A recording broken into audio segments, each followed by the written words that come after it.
Môžem hovoriť účel práce, alebo môžem hovoriť aj motív práce, že? Motív. Poznáte slovo motivácia? Urobme si jasno v našej motivácii a jasno motivácie našich ľudí.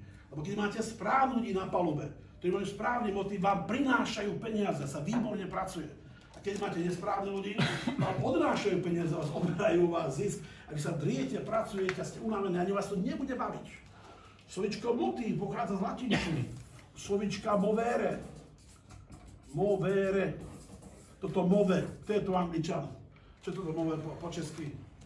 To sú istieky pohybu, veľmi dobre. Ináč z toho pochádza aj slovo motor pre strojárov. Motor. To je ten stroj, čo je v aute a dáva auto do pohybu.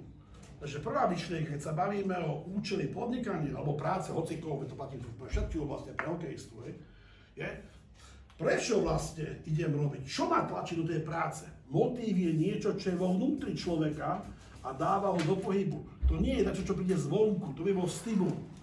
To je vlastné, vnútorné rozhodnutie, prečo my niečo robíme. Ale si sebe otázku, prečo chodím do roboty? Baví ma tá práca ešte?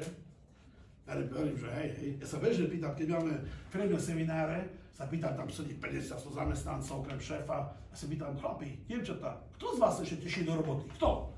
A teraz váhavo jedna ruka, dve, a keď vidíš, že šéf sa díva, tak všetci sa prihlásia. Ale mali by som ľudia tešiť do roboty. Je divné, keď ľudia chodia do roboty s nenávisťou. Keď nemáš rád robotu, tak musíme preboha, nemáme otroctvo, daj výpoveď, choď robiť čo iné, čo ťa baví, ne? Ale je strašne veľa na palube ľudí, ktorí nechcú tam byť. Alebo chcú z správneho dôvodu.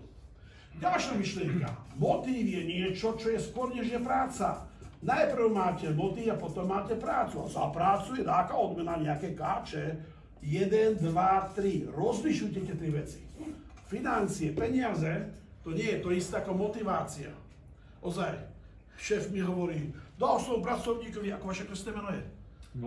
Miroslav, keby on bol môj človek. Dal som Miroslavovi 1000 korún odmeny a som si myslel, že sa bude tešiť. A ako dlho trvala tá radosť? Viete, čo povedal? Miroslav sa potešil, povedal, díky šéfe, to bolo všetko.